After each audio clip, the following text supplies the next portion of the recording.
All right. K-State cruises 45-18 in Morgantown to improve now to what are we at here? 6-1? 6-1. 6-1 on the season. Nice nights, a little stress-free for everybody, which is great. And we're going to recap it all in just a moment.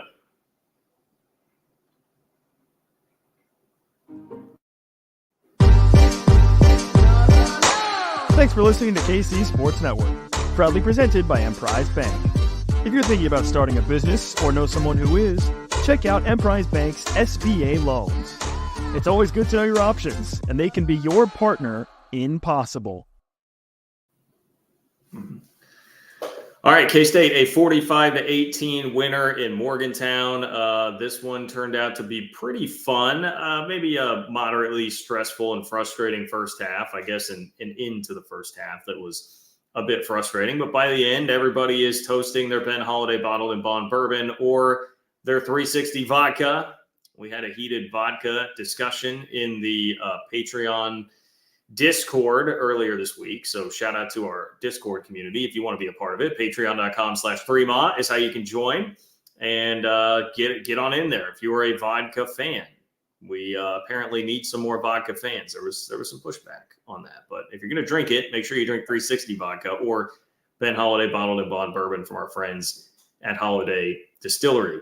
Probably a lot of moonshine going around in Morgantown as well. They had a rough night. The Mountaineers did. Lost their quarterback, lost a couple of their best defenders, lost their best offensive linemen. It was kind of a mash unit for West Virginia by the end of the game, which was great.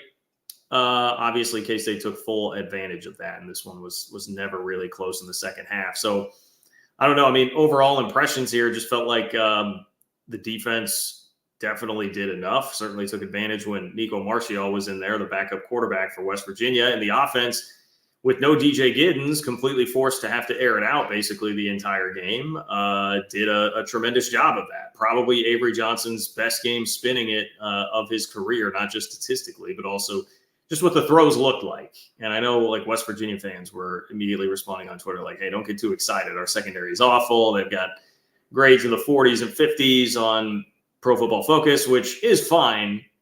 And they are not a good secondary at all. We gave the numbers coming into the game.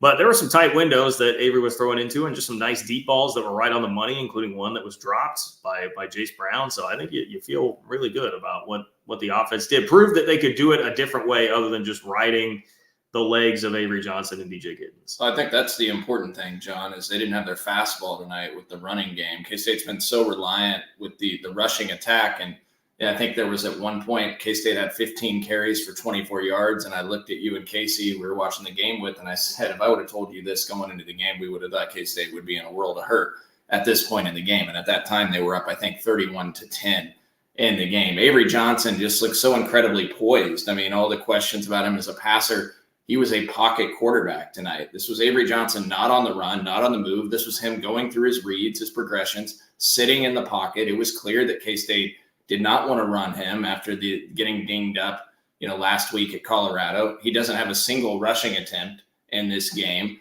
though one of the biggest plays we'll get into, his mobility played a huge part in it early on in the second half, which still his legs and his mobility played a huge part in still winning this game and evading a sack. But yeah, I mean, Avery Johnson was tremendous. Yes, West Virginia was dead last in college football when it came to explosive plays allowed via the pass. They were 127th in the country in pass efficiency defense. So, we knew that their secondary was a huge weakness. But for Avery Johnson to go out there and go 19-29 through the air for 298 yards, 3 touchdowns, no picks, and his numbers could have even been better if not for a couple of drops as well. And he had a couple throwaways out of that 19-29 as well. Almost every throw was on the mark by Avery Johnson. And now over his last 3 games, he is 53 of 83 through the air, 64% completion percentage, 8 touchdowns, 2 interceptions, 771 yards, 9.4 yards per pass attempt. That is a really, really special number, 9.4 yards per pass attempt. So tremendous game by Avery Johnson and the passing attack by K-State.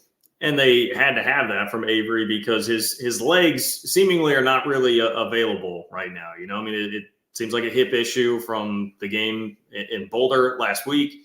They clearly don't want to run him. I mean, we didn't have a single designed run for Avery Johnson. Did he even have a carry total in the game technically? No. It's like, I don't think that he did. So obviously that's not something that's on the table right now. We'll see how much longer that's going to last, but that's, not just back to all the people that had thrown shade for a long time about him just being a running back or a glorified running back. But, even those who aren't haters would look at it and say, well, I mean, that's one of the biggest assets that you have on the offense is just his legs, or at least the threat of his legs. And that was not there tonight at all. And West Virginia did a great job of taking DJ Giddens out of the game. And Avery is developing where you need him to when that is happening, because DJ Giddens, it's crazy even to look at the final box score and see 19 for 57 for 2 touchdowns, because it was worse than that. Honestly, he broke out the one big run for a touchdown late, but if not for that, it was probably like 18 carries for something in the 30s, right? It was at 2 yards per carry. I know at one point when they showed a graphic late in the game, so there was like nothing there, nothing at all. I mean, if you take away, Dylan Edwards had the 20-yard run in the second half. Joe Jackson had that 24-yard run late in the game, and then DJ had the 18-yarder for the touchdown. I mean, you take those 3 runs away, and K-State probably was at under 2 yards a carry for the most part of that game. And so the rushing attack, look, we knew West Virginia's rush defense was good. They were giving up 3.9 yards per carry on the season. So they've been solid there. And interestingly enough, K-State did wind up with 4.4, which seems crazy. Yeah. I mean, after the fact, after, some of those big plays and explosives late in the game, the number looks far improved. But, thank you, Joe Jackson. Yeah. Heck of a run by Joe Jackson. He was in, by the way. That was clearly a touchdown. Not sure what the line judge was looking at there, but unfortunate that Joe Jackson didn't get the touchdown there to capitalize at the end, and K-State takes a knee. But yeah, the fact that K-State was still able to put up what they did offensively. I mean, John, in the second half, they had 3 consecutive touchdowns to open the second half of the game on 28 plays, 206 yards, and those 3 drives, 3 touchdowns on 3 possessions, just completely took control of the game. And I think the biggest moment, well, really there were 2 huge moments, right? It was the 4th down stop right at the end of the first half, where West Virginia goes for it inside the 5-yard line on a 4th and 1.5. They don't get it. K-State gets the ball, kneels it down, and knows they get the ball to start the second half. And we know Garrett Green is out for the rest of the game at that point due to an injury. And the biggest play after that was Avery Johnson evading that sack on a 4th and 5 at K-State, or at the West Virginia 40-yard line. K-State up 17-10, and they evade the sack. He does. It's an incredible play. And then savvy to look downfield and find Ty Bowman for a completion to get the first down. And then K-State ultimately gets a touchdown. And from there, once they got out 2 scores and Martial's in the game at quarterback, they kind of just pinned their ears back, and the defense took it from there. And then the offense just kept burying West Virginia. And that was really it. The only thing West Virginia had that was like consistently working on offense was Garrett Green's legs. And I mean, he definitely did hurt K-State, 11 carries for 89 yards in that first half, but they got their shots in at him, and that's a part of it. Like we've seen how Avery runs the ball much of the year. Like he's trying to get out of bounds. He's really trying to avoid hits. He's not a guy that wants to take a bunch of hits. Garrett Green doesn't really give a shit, but that he maybe should, because he just gets beat up. We were commenting about like how many times he gets up limping and stuff. And it feels like every game I've watched West Virginia play this year, there are multiple moments where he gets up and either leaves the game for a little bit or is kind of looking like he might need to, just with his body language and getting up gingerly and stuff. I mean, I'll give him credit. He's a tough SOB for sure. And he can definitely make some plays, but that's the flip side of that coin. He's not a big dude, right? Like that's not a Colin Klein type of dude. So I guess you do have to give the defense credit for that. Like they did find a way to just hit him over and over again, sometimes getting penalized for it, but they really punished him for doing the only thing that was consistently moving the ball for West Virginia and giving them a ton of trouble. Yeah, I mean, they put a ton of hits on him. It was clear that K-State's game plan early on, they brought a lot of pressure. I mean, there were a lot of run blitzes. There were a lot of blitzes via the pass. They were trying to rush Garrett Green into decisions as well, which paid off because Marquis Siegel, and on that 3rd down play, gets a pick 6 where they rush the throw, and K-State's defense capitalizes, gets the first pick 6 of the season. Heck of a play by Siegel getting the end zone. Really nice play there, and 2 turnovers in the game. K-State wins the turnover battle. 2-0. We talked about going to the game. West Virginia was -5, I think, in turnover margin, one of the worst marks in the country. Well, that's largely because one of the knocks on Garrett Green is he's mistake prone. That is now 8 interceptions in his last 5 games. He's had 2 interceptions in 4 of his last 5 games each. And in this one was no different. Jack Fabris gets a pick early in the game off the hands of a West Virginia receiver, but it was a tight window. K-State really was pretty solid there in coverage. And so but the K-State defense was really good. But circling back, and we can get back to the defense in a minute, but back to Avery Johnson, John, one of the things that was so impressive was K-State ended up in a lot of 3rd and 6s, 3rd and 8s, where they knew they were going to drop back and pass. And again, we know West Virginia's secondary is not very good, but they converted on most of those on passing plays. K-State converted passes on 3rd and 6, 3rd and 8, 4th and 5 that we already mentioned, 3rd and 3, 3rd and 6, 3rd and 1, and 3rd and 8. All completed passes that went for a first down in the game. Avery Johnson just stood in the pocket. Just really incredibly impressive how much he's maturing as a QB. We just keep seeing that growth pattern now that he keeps knocking off starts and seeing different things. To go on the road again in primetime under the lights, I mean, that place looked juiced at the start of the game. And K-State and Avery Johnson's offense just looked poised and collected to win back-to-back road games at Colorado. We saw what Colorado did at Arizona today, just dominated. That's a good Colorado team. And then just to go dominate West Virginia in the facet that K-State did is really impressive. Well, the Colorado win is going to age really well. And to me, that was pretty predictable. Not just that it would age well in general, but also that they would win the way that they did at Arizona today. I really felt like that was going to happen. And I'll be honest, I'm not saying this to gloat necessarily. I don't think it was the craziest of predictions, but I felt a lot better about this game than I did last week. And I think that kind of bore itself out.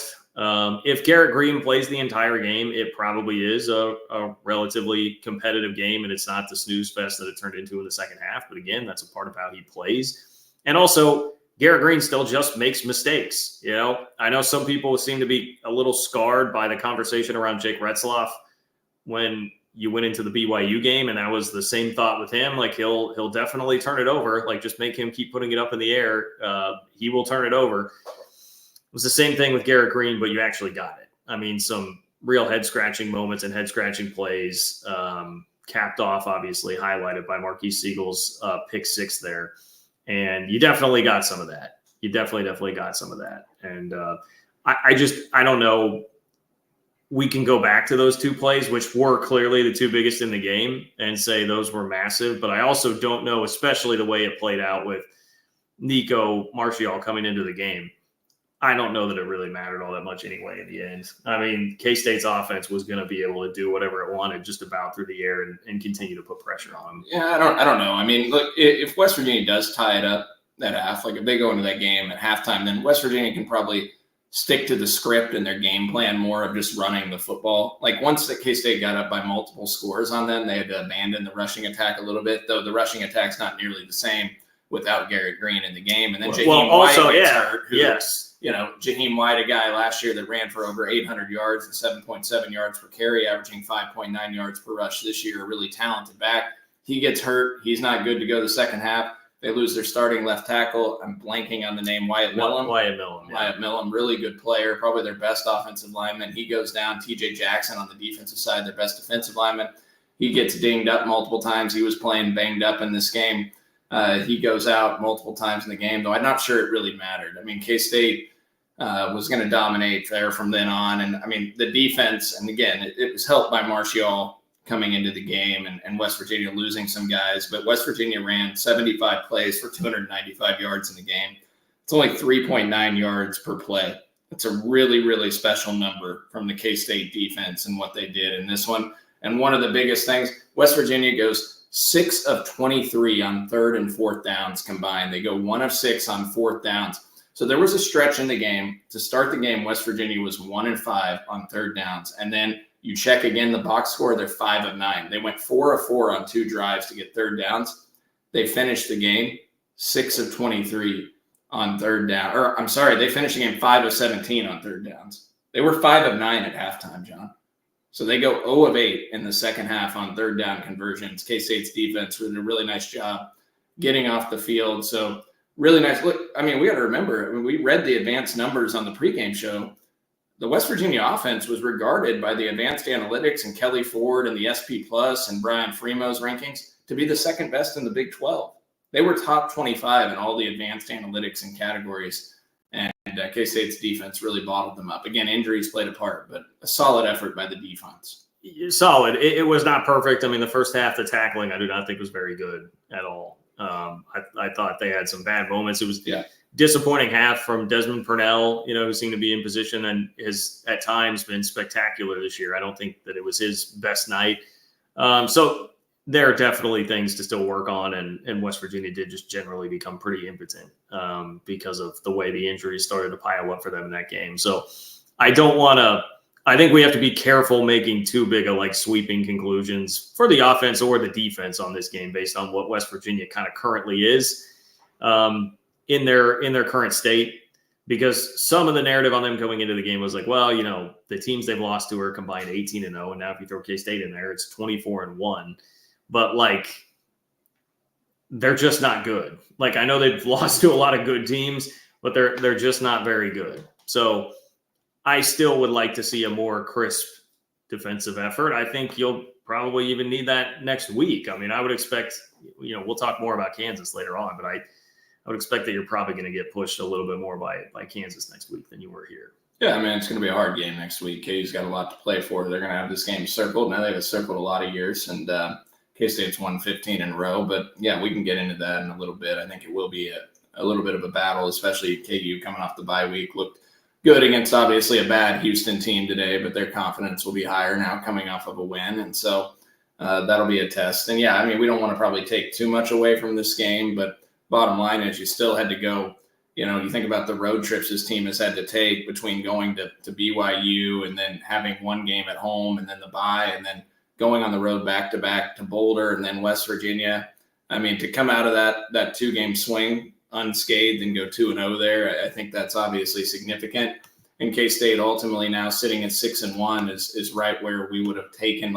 If I would have told you going into the season, John, that this K-State team would be 6-1 overall, I mean, I think we all would have probably taken it, would we not have? Yeah, absolutely. And now you get to spend virtually the entire next month at home. There's the one road trip to Houston snuck in there, but there's a bye, so it's a lot of home games, a lot of bye weeks until the end of the season showdown with Iowa State, which definitely is looking like it's going to be a showdown. So you've gotten to a more, kind of hopefully deep breath, exhale sort of part of the schedule and made it through a really tricky place here.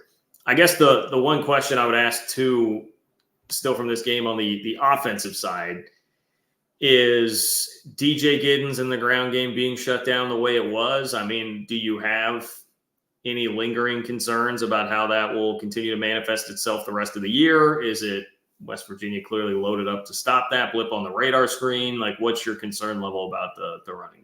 I'm not too concerned. I mean, look, it was clear that West Virginia decided they were going to try to take away the run. Another aspect of it was pretty clear, and they probably picked up on it, that K-State wasn't looking to run Avery Johnson in this game. So that obviously plays a part when you're trying to defend the K-State rushing attack, is having to respect the QB run and Avery Johnson pulling it out on a read option.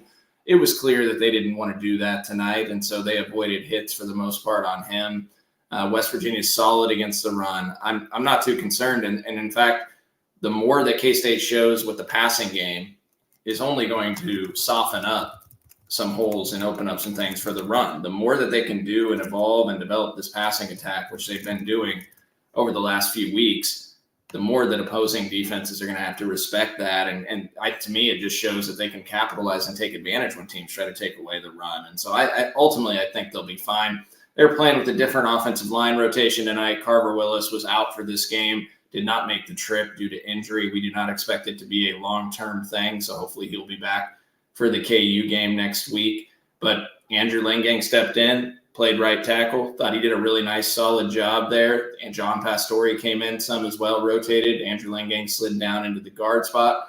It was Colson earlier on the comments mentioned offensive line really pass protected well tonight. I mean, how many times was Avery Johnson only under pressure once or twice in this game and all the dropbacks? That's a West Virginia team that has an 8.2 sack rate, 8.2%. That was number 22 in the country. Now, TJ Jackson was banged up, and he was top 5 in the country in pressures this year among Power 4 defensive linemen as well. So I thought the offensive line and pass pro did a really nice job.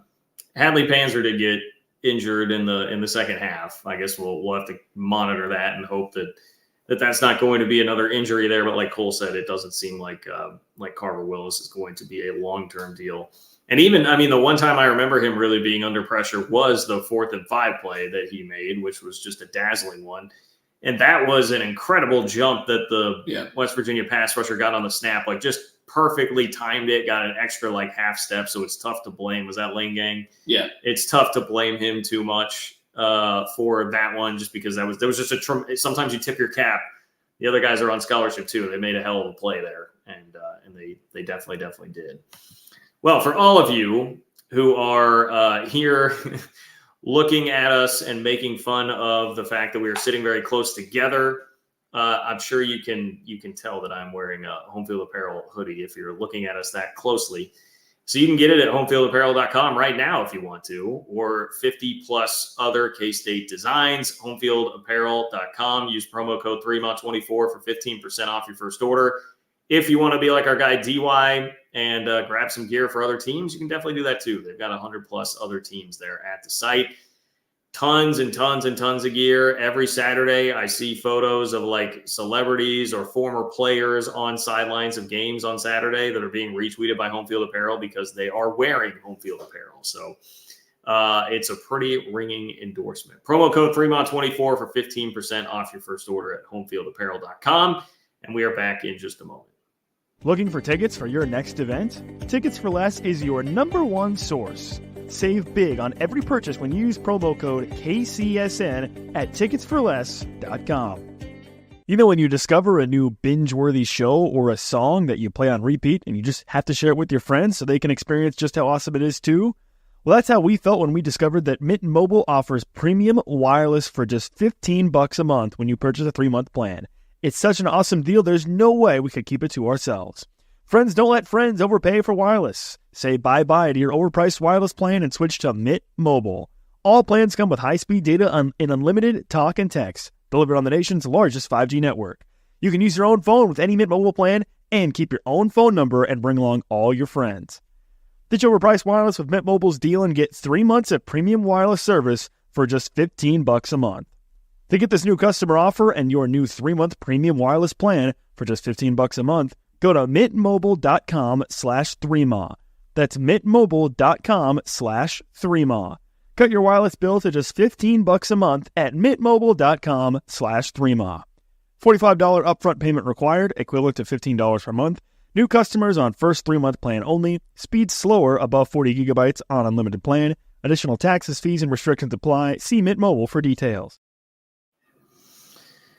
Before we get into a little bit of peeking ahead toward Kansas, I'm going to go ahead and make this the top storyline from today, which is brought to you by our good friends at Elenco, because the game in and of itself against West Virginia is a little bit ho-hum. I mean, it winds up being kind of like, okay, like obviously great to see, and we're definitely happy about it. But the broader picture here is, I know we're disappointed in a way that Iowa State and BYU lost. K-State fans seemingly are, because that helps you get closer into the conversation, gives you a little bit more breathing room, if you drop another game, to still be in the conversation for the Big 12 championship. But really, the fact that Texas Tech lost was probably the more important thing there, right? If you're talking about K-State just continuing to win games, if you just go beat Iowa State, you'd be in the Big 12 championship game. Texas Tech was a worry because you don't get a chance to play them.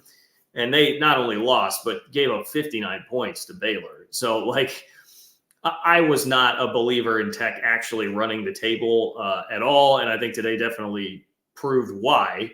But that was an important result if you're just looking at, the actual logistics of making this thing happen. That was, you could argue, the most important thing, right? The BYU and Iowa State thing is more like if you want some margin for error there to really make things crazy and have a lot of 2 or 3 lost teams in the mix. Yeah, I think it's critical that Texas Tech lost. I never really thought they were really a serious player, but if you look at their schedule, a lot of winnable games that could have gone their way. And so for them to lose on their home field in the way that they did, just giving up 50 plus to a Baylor program there that getting their first Big 12 win for Dave Aranda for the season. Yeah, man, I think it's huge because, like you said, John, K-State doesn't have the opportunity to play Texas Tech. Their schedule is relatively light.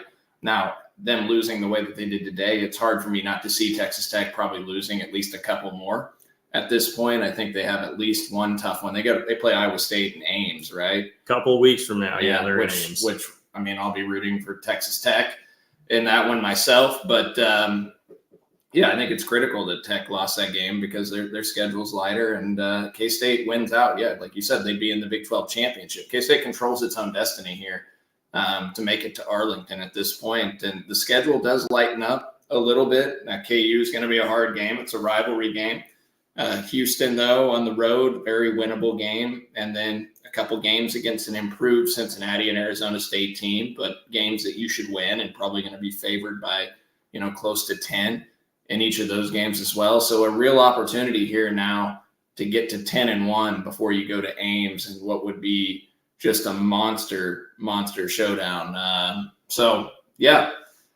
Obviously big to get past this as well. And it would have been nice for BYU to lose that game last night, or Iowa State to lose to UCF, gifted a generous pass interference call tonight. But UCF had opportunities to close that game and they didn't. So K-State will just have to take care of business itself. Yeah, I mean, I guess even BYU, they have such an edge on you because they've got the tiebreaker too. I don't – you were going to need BYU to lose multiple games for that to really I just don't know how the tiebreakers are ever going to work in this league. So, well, I'm even trying to think that through. Like, if Colorado wins out and is still there and you get this big, like a tie with a bunch of teams there, if you were to beat Iowa State and hand them their only loss. Yeah. I don't – it may even still – I don't know. I would just say – you just keep winning games. If you go unbeaten the rest of the way and you're a one-loss team and your only loss is to BYU, I think you're going to be fine. I think we're seeing that in the conference, even with BYU and Iowa State winning. Obviously, they got pushed big time by teams that were in the bottom half of the league that have not been very good so far this year. It will be wild enough that you just keep winning games and it should take care of itself. I mean, even if the tiebreaker somehow worked out weirdly against you and you didn't end up in the Big 12 championship or winning out, which I don't think any of us would expect for that to occur. But if you're 11-1 with a win at Iowa State, I don't think there would be any issue. I think K-State would get an at-large spot at 11-1 with the win against an Iowa State team that would probably be top 10. I couldn't see K-State getting left out in that scenario. Not something we'll probably have to debate. But that's not going to happen. Not because John, that would not happen. It wouldn't happen because BYU is highly respected. We saw what the committee did with the playoff poll and the rankings a couple of years ago when K-State lost to Tulane and they beat Missouri, who was respected in the metrics and the models. And K-State was the highest ranked 3-loss team in the top 10. And here it's happening again where BYU is similar to what Tulane was that year in the sense that BYU is highly respected now by the pollsters. And that if that's your only loss, that's not going to keep you out. And Tulane is now 5-2 and has a real shot to go 10-2 this season. I mean, okay, but we're talking about that was a world where Texas and Oklahoma were still in the Big 12. And, say what you will about who K-State had beaten and not beaten that year and how good Oklahoma was.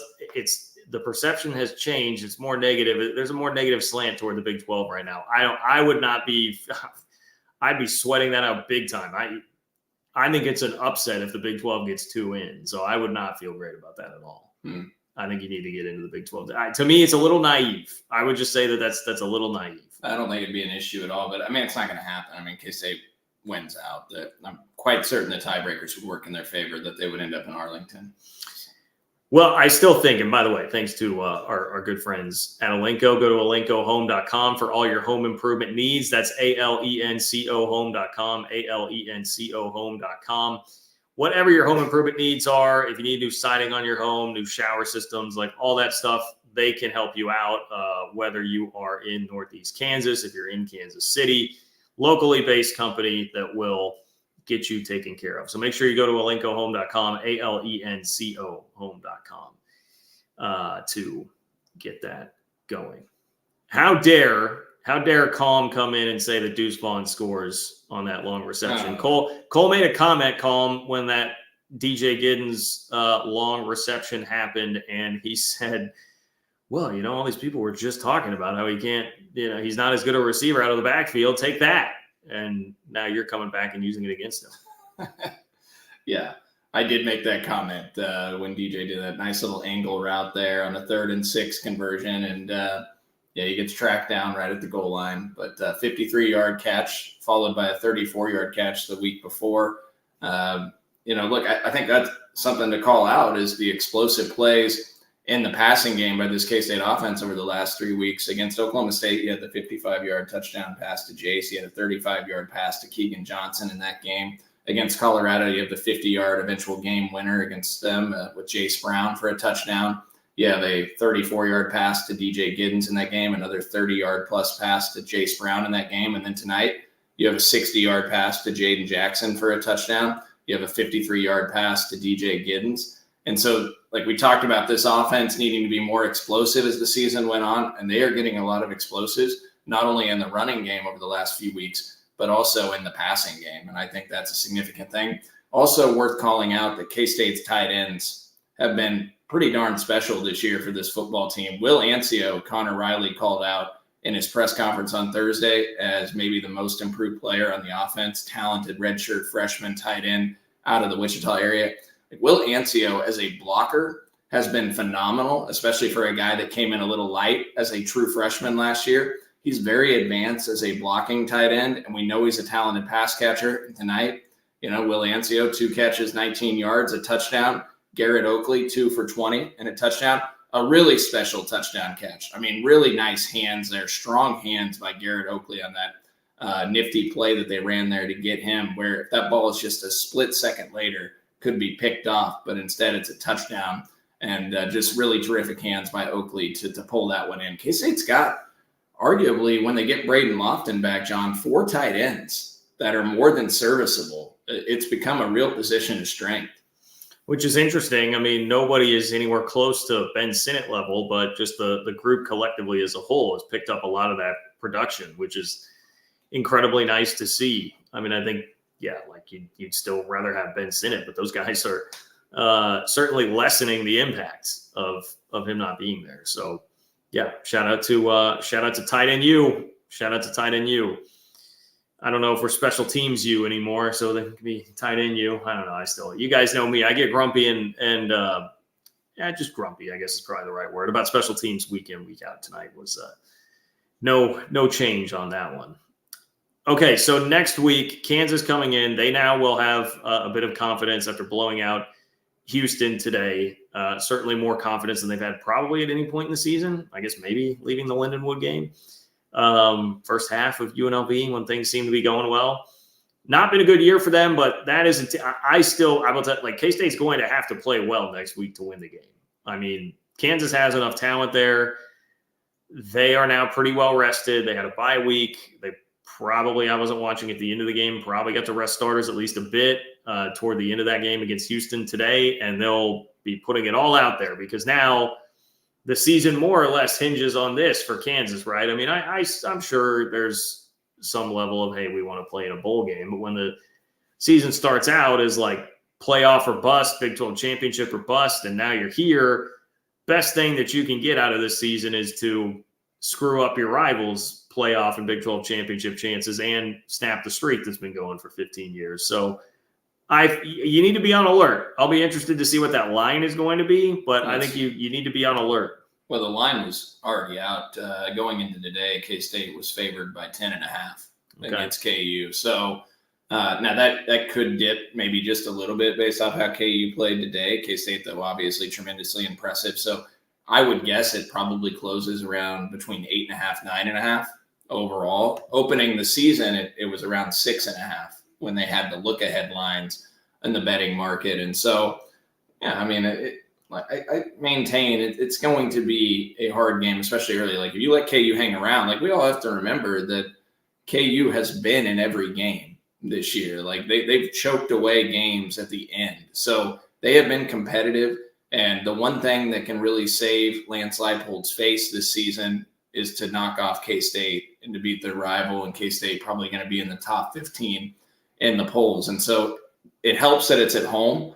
I think we all feel a little bit better. The fact if this game was in Lawrence, I think we'd all feel like anxious like we were last year. Well, if this game was in Lawrence, they'd be playing in the midst of a bunch of cranes and dust and porta potties. So I don't know. Yeah. So what a sight that would be. Yeah, the fact that it's in Manhattan, obviously a big boost, and going to be a night game again. So 7 o'clock on ESPN2, we've learned. And that's going to be a really, second straight time. It's going to actually third straight game at night between last year and Lawrence. It was a night game. And then in Manhattan. In Manhattan in 22 was a night game. By the way, everyone, that is, we're going to have the Holiday Distillery tailgate for the KU game. Parking spot, west side, spot 778. So 3 Mall, KCSN, Holiday Distillery tailgate. Come hang out with us. Have a couple drinks over there before the game. And a lot of time to get juiced up for that one with it being a 7 p.m. kick. So should be a great, great atmosphere.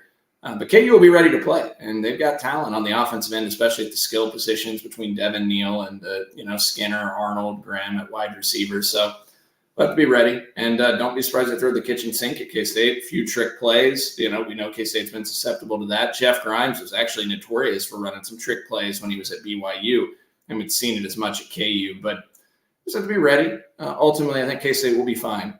But should be a fun night, fun atmosphere, and K-State's really done a nice job setting the stage for this one.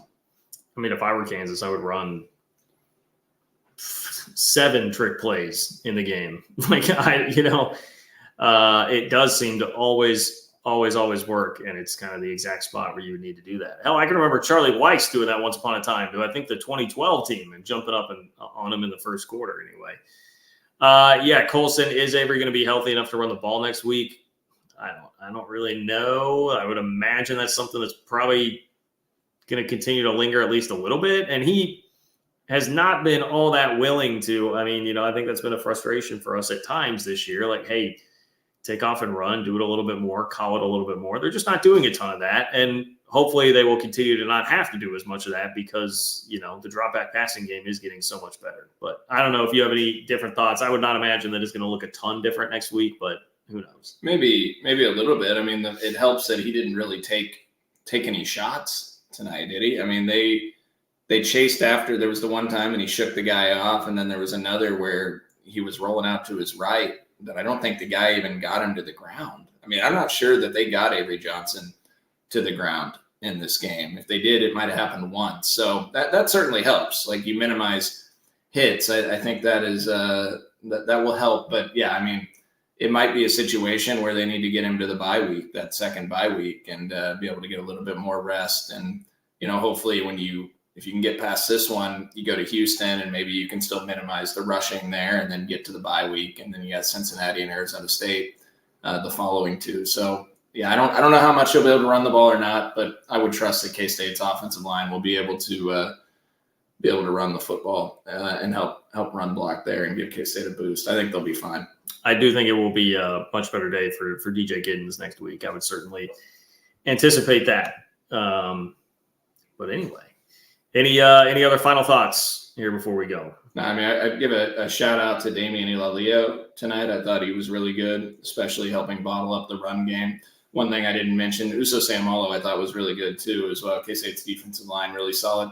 And I know Garrett Green being out, John, helped this, but CJ Donaldson and Jaheim White combined for 19 carries for 52 yards, 2.7 yards per rush.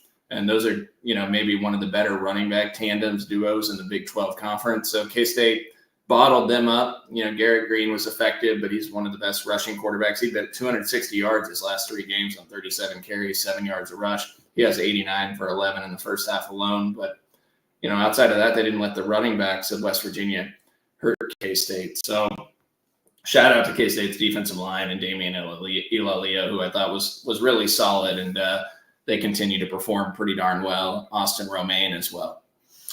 All right, we'll keep it rolling into next week. Obviously, you guys know to look for the preview pod that should be out on Thursday. Curry Sexton, player interview, all that good stuff headed your way in the feed this week. And yeah, make sure you join us at the Holiday Distillery tailgate before the K-State KU game. We'll be talking about that more this week as well. Thanks to Nick and Tucker for making this happen behind the scenes, late night on a Saturday as we record here just after the game. Thank you to all of our great sponsors. We appreciate all of you. For Cole Manbeck, I'm John Kurtz. Thanks for listening to another edition of 3 Ball. We'll talk to you soon.